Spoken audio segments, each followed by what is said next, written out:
नरक की यातना क्यों होती है इस बात को समझेंगे और नरक से बचने का जो साधन है उसको हम समझने का प्रयास करेंगे। यह जो घटना है यह कुछ वर्ष पूर्व की ही है और यह प्रामाणिक संतों के मुख से सुनी गई है और जिन संत के साथ यह घटना हुई थी उन्होंने ही अपने मुख से इस घटना को बताया था। यह घटना इस प्रकार से है कि एक ब्राह्मण देवता थे, भगवान का नाम जपा करते थे और उनके घर पे एक सेवक कार्य किया करता था। उस सेवक की जल्दी ही मृत्यु हो गई, 18-19 साल का था, उसी आयु में उसकी मृत्यु हो गई। कुछ दिनों बाद उन ब्राह्मणों को वह जो व्यक्ति है वह उनके सामने दिखता है।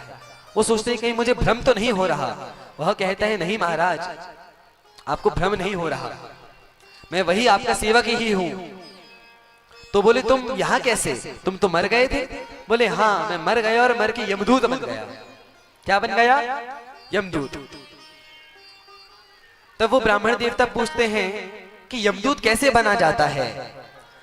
तब वह कहता है कि जब कोई सारे पाप करके नरक जाए, नरक में उसको बहुत यातना प्रदान की जाए, बहुत कष्ट मिले उसे, उसके बाद फिर वो 84 लाख योनियों में भ्रमण करे और फिर उसको मनुष्य जीवन मिले, उसको भी वह बर्बाद कर दे, उसमें भी पाप करे, फिर नरक जाए, फिर नरक में वापस कष्ट भुगतने के बाद 84 लाख योनियों के बाद फिर मनुष्य बने और फिर मनुष्य जीवन बर्बाद कर दे।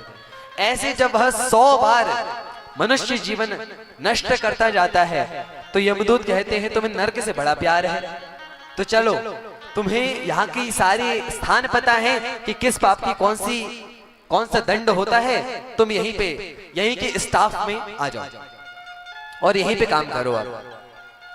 तब यमदूत बना जाता है। तो उन ब्राह्मण ने कहा तुम इतने बड़े पापी थे? उसने कहा हाँ महाराज, इतना बड़ा पापी था, यमदूत बन गया। तब वो ब्राह्मण देवता कहते हैं कि यहां क्यों आए हो तुम? बोले वो जो अमुक अमुक है उसके बच्चे की मृत्यु का काल आ गया है, उसको लेने के लिए आया हूं। तब ब्राह्मण देवता कहते हैं कि अभी 15 मिनट पहले तो वो मेरे पास आए थे अपने बच्चे की कुंडली लेकर के, उसका तो ब्याह होने वाला है, उसका तो विवाह होने वाला है। यमदूत कहता है महाराज जब समय आ जाता है तो ब्याह किया हो चाहे नहीं किया हो, जब मृत्यु का समय आ गया तब मृत्यु आ जाती है।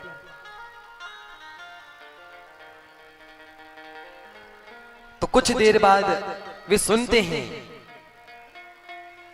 रुदन की आवाज आना प्रारंभ हो गई, रोने की आवाज आ रही थी। जैसे ही ब्राह्मण देवता उस घर पे पहुंचे तो पता चला वो तो चला गए।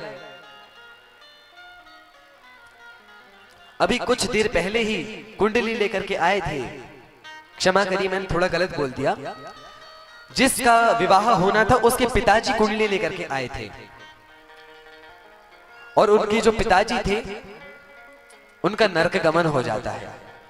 स्वर्गीय तो सबके नाम के आगे हम लिखते हैं जाने के बाद, पता किसको है कि वो नरक गए हैं कि स्वर्ग गए हैं कि भगवान के धाम गए हैं। तो जब वे चले गए तो ब्राह्मण को भी बड़ा दुख हुआ कि अभी थोड़ी देर पहले मेरे पास बैठे थे, हंस खेल रहे थे, एकदम से क्या हो जाता है जीवन में। इस प्रकार से ब्राह्मण भी दुख में आ गए। कुछ दिन बाद वह यमदूत पुनः आया तो वह ब्राह्मण कहते हैं कि तुमने जो बात कही थी वह तो एकदम सच निकली। बोले हाँ महाराज, हम झूठ क्यों कहेंगे आपसे। तो कहा अच्छा अब हमारी भी नरक देखने की इच्छा हो रही है। तो उस यमदूत ने कहा महाराज आप अच्छे खासे भगवान का नाम लेते हो, आप काहे को नरक आना चाहते हो? बोले नहीं, मरने के बाद नहीं, हम जीते जी नरक देखना चाहते हैं। तब यमदूत ने कहा ऐसा तो नहीं होता, तब भी मैं यमराज से प्रार्थना करूंगा। तो वह यमदूत मन लगा के काम करता है और जब उसका बहुत अच्छा कार्य चलता है तब यमराज कहते हैं कि अरे यमदूत तुम सबसे अच्छा काम कर रहे हो, तुम्हें कुछ चाहिए हो तो मांग लो। तब वह कहता है कि हमारे एक पंडित जी थे जब हम मनुष्य थे तब, और वो जो पंडित जी थे उन्हें यह नरक देखना है। जीते जी। तो यमराज कहते हैं वैसे तो ऐसा होता नहीं है, लेकिन तुम्हारी सेवा से हम खुश हैं, इसलिए जाओ उन्हें ले आओ। अब जैसे ही ब्राह्मण देवता के पास वह यमदूत आता है तो ब्राह्मण देवता सो रहे थे, सोते में से ही बिस्तर सहित उठा के ले आया। और जैसे ही नरक में पहुंचा, जैसे ही उनकी नींद खुली, वे देखते हैं मैं नरक में आ गया। नरक में वे देखते हैं कि किस प्रकार से जीवों को कठिन कठिन कष्ट प्रदान किए जा रहे हैं। एक 100 योजन अर्थात 1200 किलोमीटर लंबा मैदान है और वह तवे के समान गर्म है, नीचे से आग जल रही है, उसके ऊपर रेत पड़ी हुई है और व्यक्ति को दौड़ाया जा रहा है कि तुम्हें पूरा पार करना है 1200 किलोमीटर दौड़ करके। उसको भूख लग रही है, प्यास लग रही है, लेकिन उसके पास कोई उपाय नहीं है। वह बार बार रेत से गिर जा रहा है, तब भी दौड़ना पड़ रहा है। इस प्रकार की बड़ी भीषण कष्ट प्रदान किए जा रहे हैं। बड़ा दुख हुआ उन ब्राह्मण को कि तुम भी भगवान का नाम ले लेते, तुम्हें भी यहां नहीं आना पड़ता। उसके पश्चात वे देखते हैं कि किसी को जैसे पकोड़े को तला जाता है, उसी प्रकार से जीव को तेल में डाला जा रहा है और खौलते हुए तेल में वह कष्ट प्राप्त कर रहा है। किसी को जैसे पत्ते में छेद कर दिया जाए, उसके शरीर से छेद किए जा रहे हैं, उसको कष्ट हो रहा है, चीख रहा है, चिल्ला रहा है, लेकिन उसके पास कुछ उपाय नहीं है। इतना देख करके तो ये तो हम कह रहे हैं, उन ब्राह्मण ने जब वह देखा, उनका हृदय तो एकदम पिघल गया। कहा अब यहां और नहीं रह सकते हम। लेकिन वो एक विलक्षण बात देखते हैं और वह बात यह थी कि एक व्यक्ति है जिसको खौलते हुए तेल में डाला जा रहा है और जब वह निकल रहा है तो हंस रहा है। यह देख के ब्राह्मणों को बड़ा आश्चर्य होता है। उसके बाद वो कहते हैं चलो स्वर्ग ले चलो।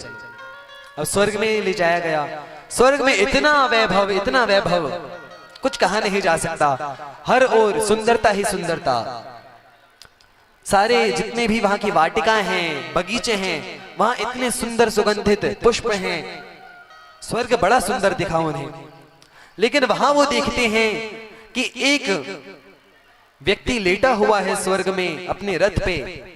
अप्सराएं उसके लिए पंखा झल रही हैं, नृत्य कर रही हैं, वाद्यंत्र बज रहे हैं, तब भी वह बड़ा दुखी है। और जैसे ही होश में आता है तो थोड़ी देर में ही वह पुनः बेहोश हो जाता है। उसके पश्चात उन संत